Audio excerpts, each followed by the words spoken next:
Bueno, pues muchas gracias a los compañeros de Comuna que permitieron o que hacen posible este conversatorio.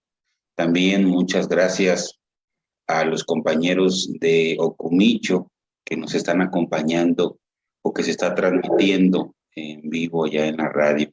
Muchas gracias. Bien, eh, yo voy a compartir mi pantalla. Creo que ahí ya se observa, ¿verdad?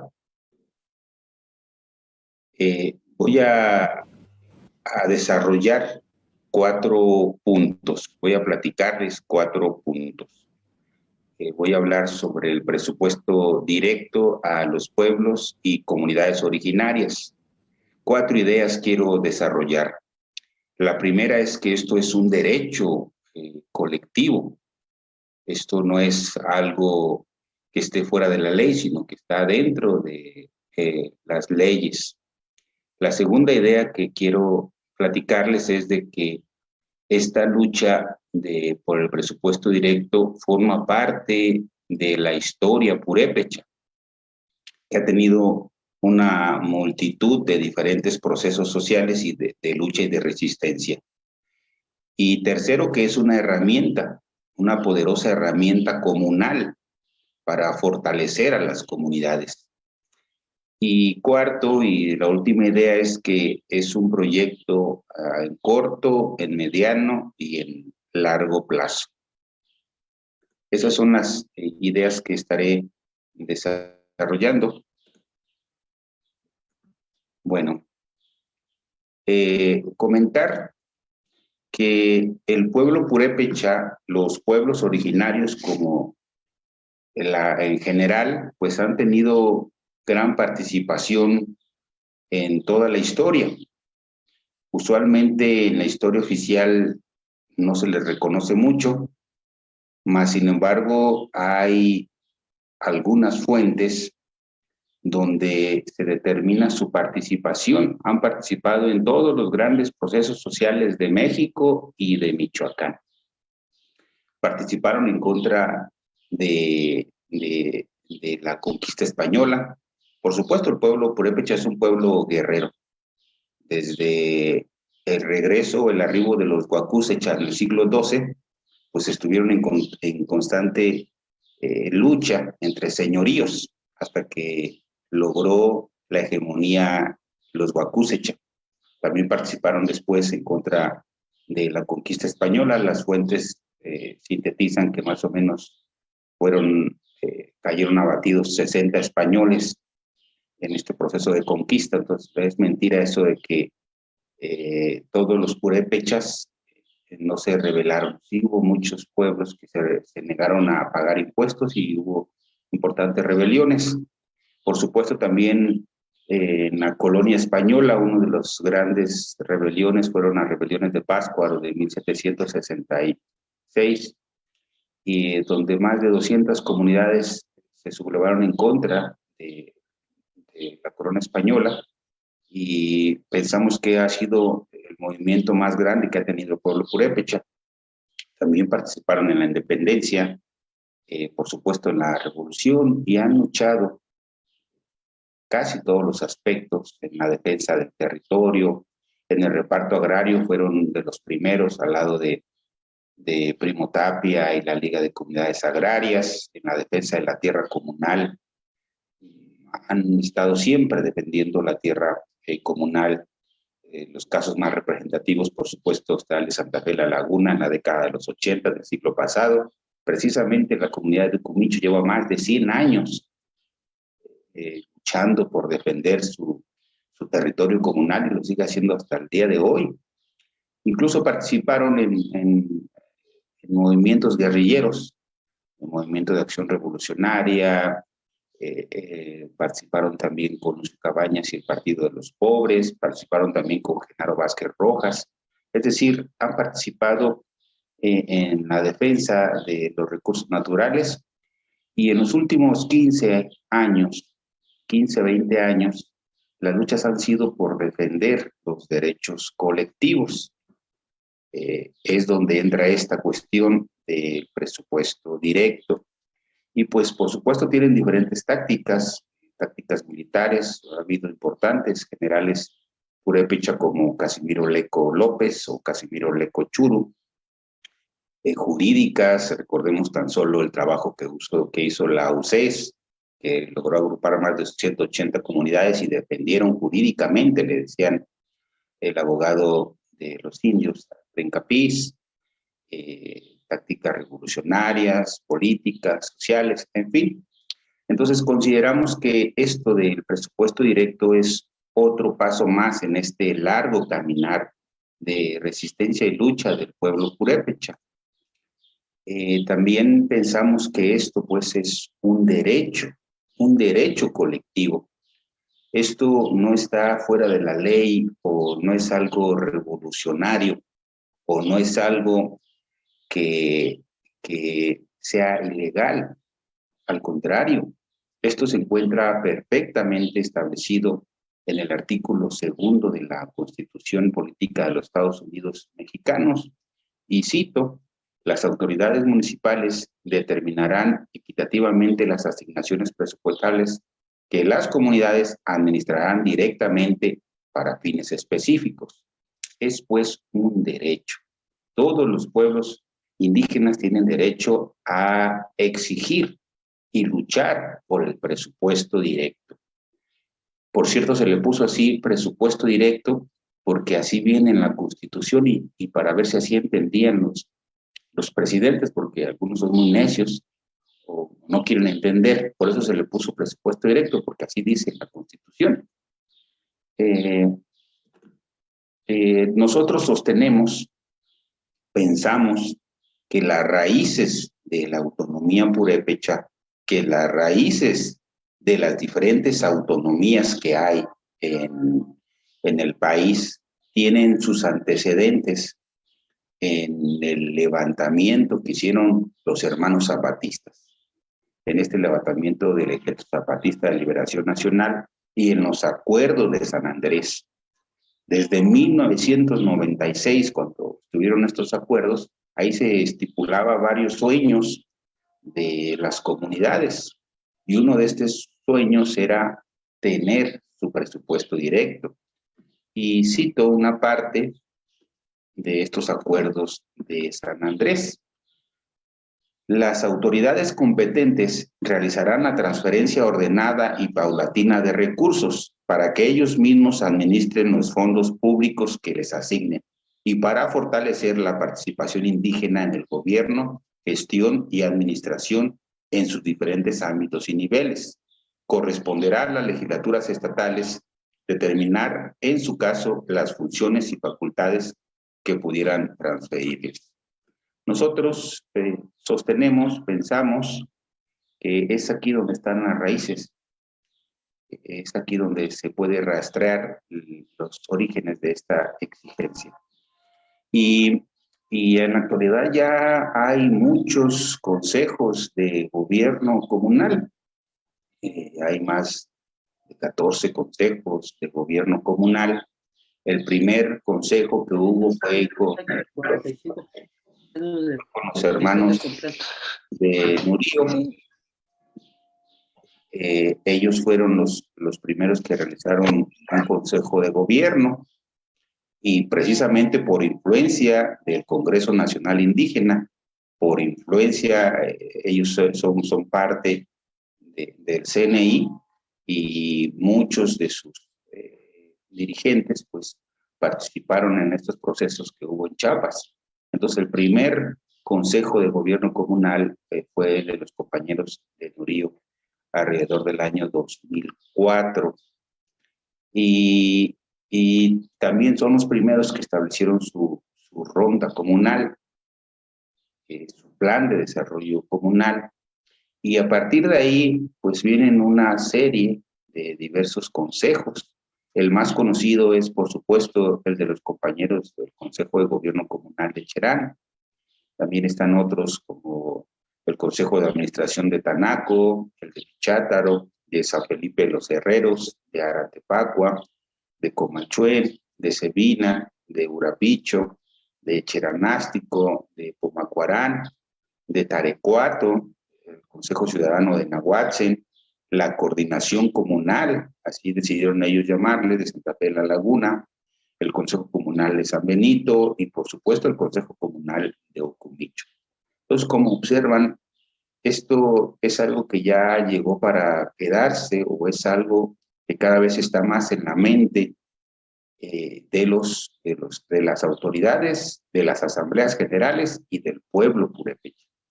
Y esto pues no es algo también que sea algo nuevo, sino que viene de los antepasados.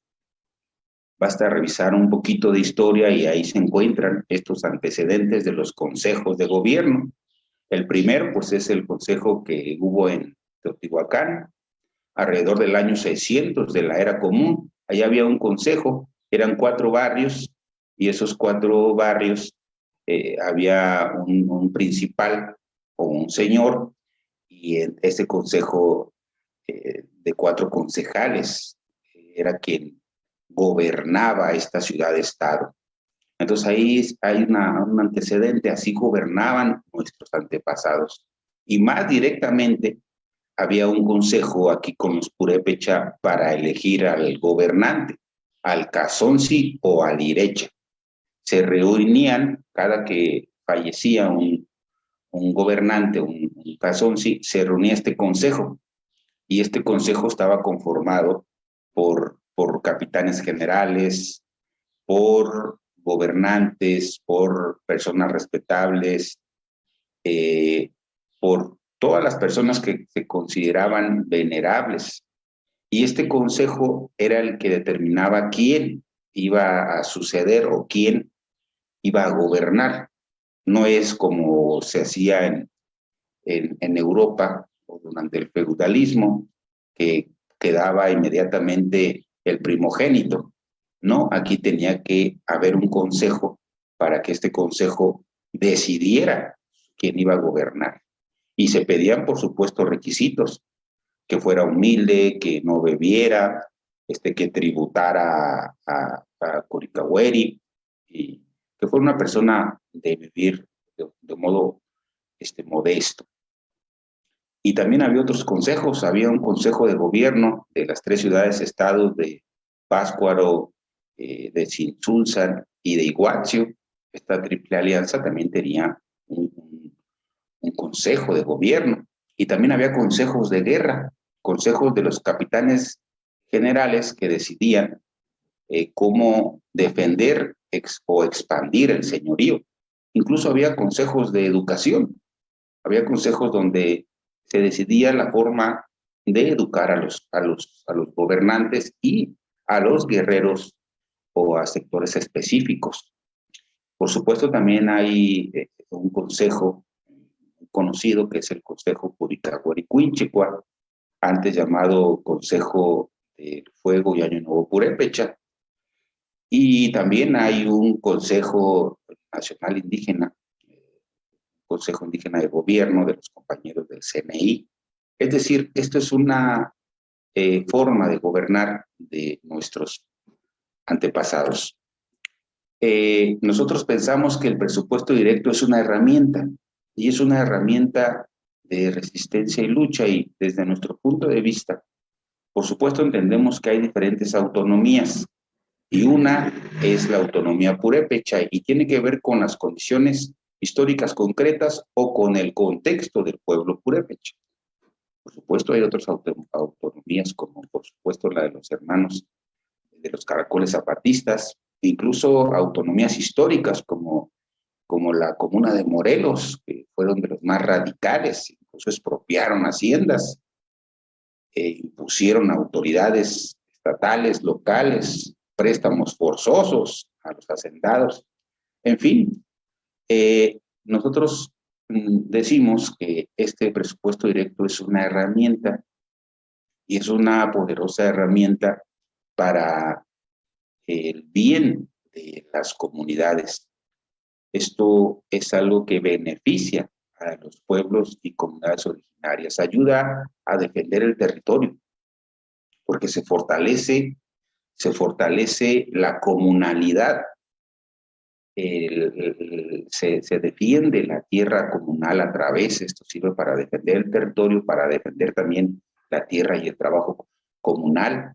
Es más, algunas comunidades han hecho esto o han seguido este proceso, como los compañeros de Santa Fe de la Laguna. Ahí va unido la defensa del territorio con la lucha por la autonomía. Entonces, pues es una herramienta, también sirve para fortalecer el poder comunal, la toma de decisiones en asambleas generales, fortalecer la cosmovisión, e incluso hay revocación de mandato. En todos los consejos ha habido revocación de mandato en todos, en el Murillo, en el Lecherán, en el Pichátaro, en todos. Entonces es una forma de respetar estas asambleas generales que son las máximas autoridades de las comunidades indígenas.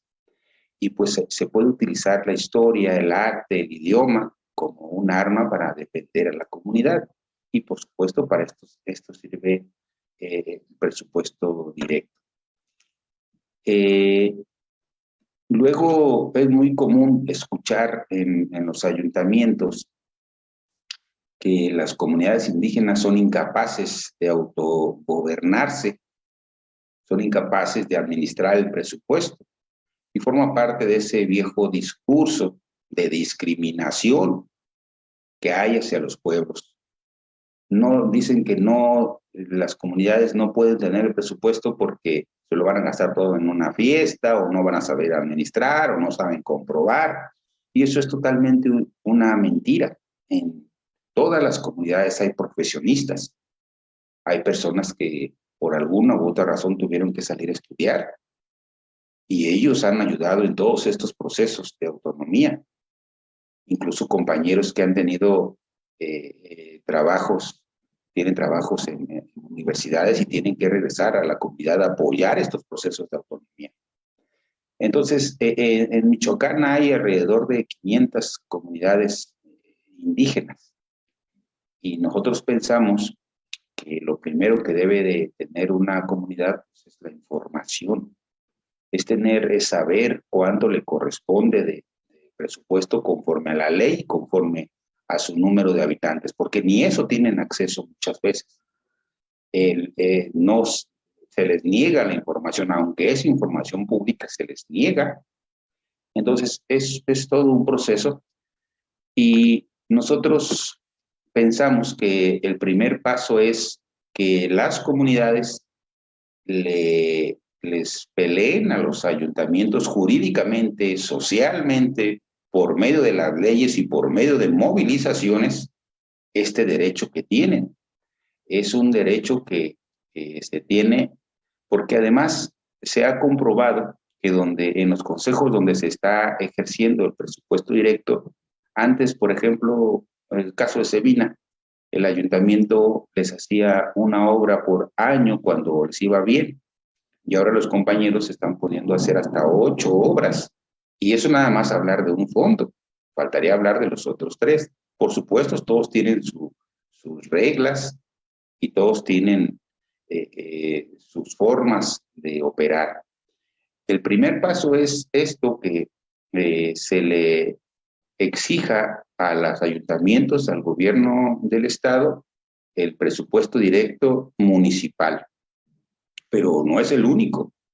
Ya es tiempo de que también el pueblo purépecha empiece a analizar, a debatir, a organizarse y a luchar por el presupuesto directo estatal. Es una burla el presupuesto que actualmente tiene la Comisión Estatal para el Desarrollo de los Pueblos Indígenas. Tiene un poco más de 28 millones para atender todos los problemas de las comunidades indígenas. Eso únicamente sirve para pagar salarios, altos salarios, insumos, rentas. Entonces, el segundo paso es que las comunidades, estamos hablando de por lo menos 100 comunidades, le luchen ahora al gobierno del estado por recibir el presupuesto directo estatal. Ese es el proyecto a mediano plazo. Por ejemplo, según el INEGI 2020, en Michoacán hay 150,000, poco más de 150,000 personas que hablan un idioma indígena. Esto equivale al 3.16% de la población y esto corresponde, en teoría, por ley, le corresponderían 2.389 millones a los pueblos y comunidades indígenas. 2.389 millones y no los miserables 28 millones que está recibiendo la Comisión Estatal para el Desarrollo de los Pueblos Indígenas. Por eso siempre hay pobreza en las comunidades. Ni los municipios, ni el Estado, ni la Federación les dan a las comunidades lo que le corresponde por número de habitantes.